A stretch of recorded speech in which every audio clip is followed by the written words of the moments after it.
नमस्कार, मैं हूं पवन और आप देख रहे हैं सत्यहिंदी.com। सत्य हिंदी का ऐप भी है जिसका लिंक डिस्क्रिप्शन में है। अब नजर डाल लेते हैं अब तक की तमाम बड़ी खबरों पर। मशहूर लेखक सलमान रुश्दी पर अमेरिका के न्यूयॉर्क में शुक्रवार को एक कार्यक्रम के दौरान जानलेवा हमला किया गया। हमलावर ने रुश्दी की गर्दन और पेट में छुरा घोंपा। उनकी हालत गंभीर है और वह वेंटिलेटर पर हैं। पुलिस ने हमलावर की पहचान कर ली है और वह न्यू जर्सी का रहने वाला है। पुलिस का कहना है कि हमले के पीछे की वजह अभी साफ नहीं हो सकी है। सलमान रुश्दी के करीबी सहयोगी का कहना है कि इस मशहूर लेखक के एक हाथ की नसें कट गई हैं और उनकी एक आंख जा सकती है। हमले के कारण उनका लिवर भी क्षतिग्रस्त हो गया है। साल 1988 में प्रकाशित सलमान रुश्दी के उपन्यास द सैटेनिक वर्सेस को लेकर विवाद हुआ था। ईरान के सर्वोच्च धार्मिक नेता अयातुल्ला खुमैनी ने इसे इस्लाम का अपमान बताया था और सलमान रुश्दी के खिलाफ फतवा जारी किया था। द सैटेनिक वर्सेस पर विवाद के बाद सलमान रुश्दी लोगों की नज़रों से दूर रहे थे, लेकिन उन्हें धमकियां मिलती रही थी। इसके बावजूद उन्होंने 1990 के दशक में कई उपन्यास लिखे। आरएसएस ने शनिवार को एक वीडियो जारी किया है। इसमें संघ प्रमुख मोहन भागवत तिरंगा फहराते हुए दिख रहे हैं। संघ की ओर से लोगों से अपील की गई है कि स्वाधीनता का अमृत महोत्सव मनाएं, हर घर तिरंगा फहराएं और राष्ट्रीय स्वाभिमान जगाएं। संघ ने अपने आधिकारिक ट्विटर हैंडल की डीपी में तिरंगा लगाया है। मोहन भागवत ने भी ट्विटर पर अपना प्रोफाइल फोटो बदला है और तिरंगा लगाया है। संघ के नेताओं ने हर घर तिरंगा अभियान में सहभागिता की अपील की है। महाराष्ट्र के मुख्यमंत्री एकनाथ शिंदे को बड़ा झटका लग सकता है। शिवसेना के विधायक संजय शिरसाट ने पार्टी प्रमुख उद्धव ठाकरे के खिलाफ बागी तेवर दिखाते हुए एकनाथ शिंदे का साथ दिया था, लेकिन शिंदे खेमे में मजबूती से होने के बावजूद संजय शिरसाट को मंत्री पद नहीं मिला है। उन्होंने शुक्रवार रात एक ट्वीट किया जिसने कयासों को जन्म दिया है। अपने ट्वीट में संजय शिरसाट ने उद्धव ठाकरे को महाराष्ट्र के परिवार का मुखिया बताया है। ट्वीट को लेकर चर्चा शुरू होते ही शिरसाट की नाराजगी की खबरें न्यूज़ चैनलों पर चलने लगी, जिसके बाद शिरसाट ने कहा कि शिंदे गुट में हम सभी लोग बेहद खुश हैं। ऐसी चर्चा है कि कैबिनेट में जगह न मिलने पर संजय शिरसाट नाराज हैं। महाराष्ट्र में हाल ही में कैबिनेट का विस्तार हुआ था और इसमें शिंदे गुट और बीजेपी के 9 मंत्रियों को जगह मिली थी। शिंदे गुट के कई विधायक मंत्री पद चाहते हैं और इसे लेकर उनके अंदर बेचैनी है। आज़ादी के 75 साल पूरे होने पर हर घर तिरंगा अभियान की शुरुआत शनिवार से हो गई है। 13 से 15 अगस्त तक यह अभियान चलेगा। आज़ादी के अमृत महोत्सव के तहत स्वतंत्रता दिवस को खास बनाने के लिए सरकार हर घर तिरंगा अभियान चला रही है। इसके तहत लोग अपने घरों और प्रतिष्ठानों पर तिरंगा फहरा रहे हैं। केंद्रीय गृह मंत्री अमित शाह और उनकी पत्नी सोनल शाह ने हर घर तिरंगा अभियान शुरू होने के मौके पर अपने सरकारी आवास में तिरंगा फहराया। लद्दाख में 18,400 फीट की ऊंचाई पर भारत तिब्बत सीमा पुलिस के जवानों ने तिरंगा फहराया। वहीं आईटीबीपी के जवानों और तीर्थयात्रियों ने स्थानीय लोगों के साथ हर घर तिरंगा अभियान के तहत बद्रीनाथ पर आयोजित तिरंगा यात्रा में भाग लिया। हर घर तिरंगा अभियान को लेकर लोगों में काफ़ी उत्साह देखा जा रहा है। कर्नाटक कांग्रेस के प्रवक्ता और विधायक प्रियांक खड़गे ने कहा है कि राज्य में सरकारी नौकरी पाने के लिए पुरुषों को रिश्वत देनी पड़ती है और युवा महिलाओं को किसी के साथ सोना पड़ता है।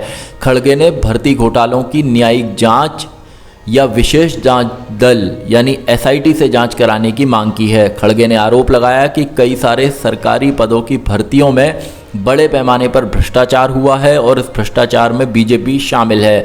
विधायक ने कहा कि अपराधियों और बिचौलियों को पता है कि कोई घोटाला सामने आने पर भी उनका कुछ नहीं होगा।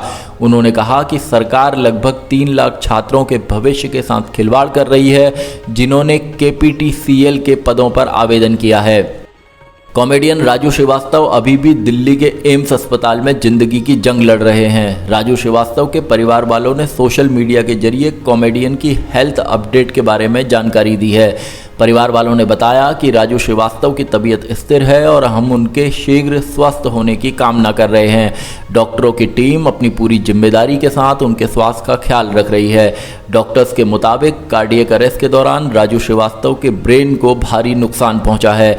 बता दें कि बुधवार को जिम में वर्कआउट करते समय राजू श्रीवास्तव की तबीयत अचानक बिगड़ गई थी और वह बेहोश होकर गिर पड़े थे, जिसके बाद जिम में मौजूद लोग उन्हें दिल्ली एम्स अस्पताल ले गए थे।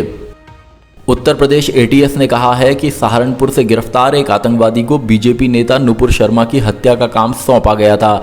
एटीएस ने दावा किया है कि यह आतंकवादी पाकिस्तान में सक्रिय आतंकी समूह जैश ए मोहम्मद के संपर्क में था। इसकी पहचान मोहम्मद नदीम के रूप में हुई है और वह सहारनपुर के गांव कुंडा कला का रहने वाला है।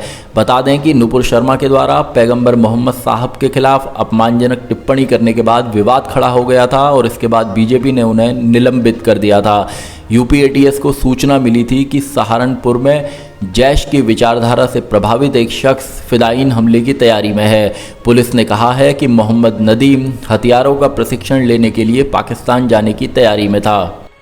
उत्तर प्रदेश में बीजेपी का नया अध्यक्ष कौन होगा, इसे लेकर इंतजार बढ़ता जा रहा है। प्रदेश में नए संगठन मंत्री की नियुक्ति भी हो गई है और माना जा रहा है कि 15 अगस्त के बाद कभी भी पार्टी नए प्रदेश अध्यक्ष के नाम का ऐलान कर देगी। बता दें कि उत्तर प्रदेश में फिर से बीजेपी की सरकार बनने के बाद स्वतंत्र देव सिंह को जल शक्ति विभाग का मंत्री बनाया गया था। इसके बाद एक व्यक्ति एक पद के सिद्धांत के चलते उन्होंने प्रदेश अध्यक्ष के पद से इस्तीफा दे दिया था।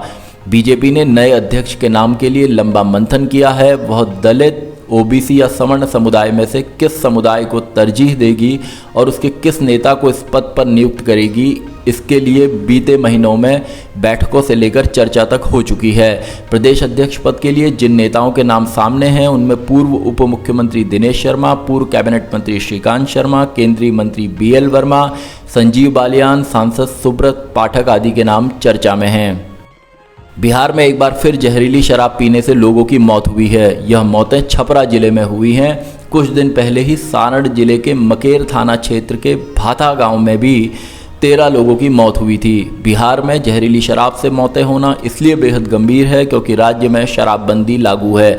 इसका मतलब बिहार के अंदर शराब बनाना, इसकी बिक्री करना और इसे पीने पर पूरी तरह प्रतिबंध है। लेकिन बावजूद इसके बिहार में समय समय पर जहरीली शराब पीने से मौत होने की घटना सामने आती रहती है।